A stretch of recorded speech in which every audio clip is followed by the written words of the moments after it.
উচ্চ রক্তচাপ এমন একটি রোগ যেটি নানা রকমের জটিলতা তৈরি করে। আপনি জানেন যে হৃদরোগ তৈরি করে, কিডনি রোগ তৈরি করে, আপনার রক্তনালীর রোগ তৈরি করে, চোখের রোগ তৈরি করে, অর্থাৎ আমরা যেটাকে বলি বিভিন্ন মাল্টি অর্গান ড্যামেজ করে।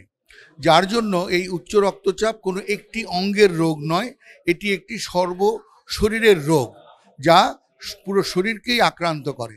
এবং সেখানেই একজন মেডিসিন বিশেষজ্ঞ বা ইন্টারনাল মেডিসিন বিশেষজ্ঞের কার্যকারিতা, যে বিভিন্ন অঙ্গ প্রত্যঙ্গের আলাদা আলাদা বিশেষজ্ঞ চিকিৎসক আছেন, আপনারা জানেন, যেমন হৃদরোগ বিশেষজ্ঞ আছেন, কিডনি রোগ বিশেষজ্ঞ আছেন। কিন্তু এই রোগটি উচ্চ রক্তচাপ যেহেতু বিভিন্ন অঙ্গকে একসাথে আক্রমণ করে অসুস্থ করে ফেলে, সুতরাং একজন মেডিসিন বিশেষজ্ঞই যেহেতু সমস্ত অঙ্গকে একত্রে নিয়ন্ত্রণ করতে পারেন এবং সব অঙ্গকে একসাথে চিকিৎসা দিতে পারেন, যেটাকে আমরা বলি সমন্বিত চিকিৎসা, সুতরাং একজন মেডিসিন বিশেষজ্ঞ উচ্চ রক্তচাপের সর্বোৎকৃষ্ট সবচেয়ে ভালো চিকিৎসক।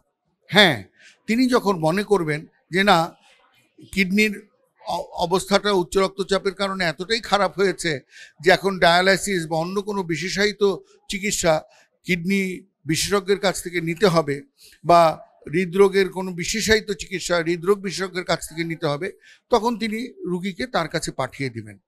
কিন্তু এই যে সমন্বিত চিকিৎসা উচ্চ রক্তচাপের, এটি সর্বোৎকৃষ্ট একজন মেডিসিন বিশেষজ্ঞ প্রদান করে এবং বাংলাদেশের সর্বোচ্চ সংখ্যক উচ্চ রক্তচাপের রোগীদেরকে মেডিসিন বিশেষজ্ঞরাই চিকিৎসা প্রদান করছেন।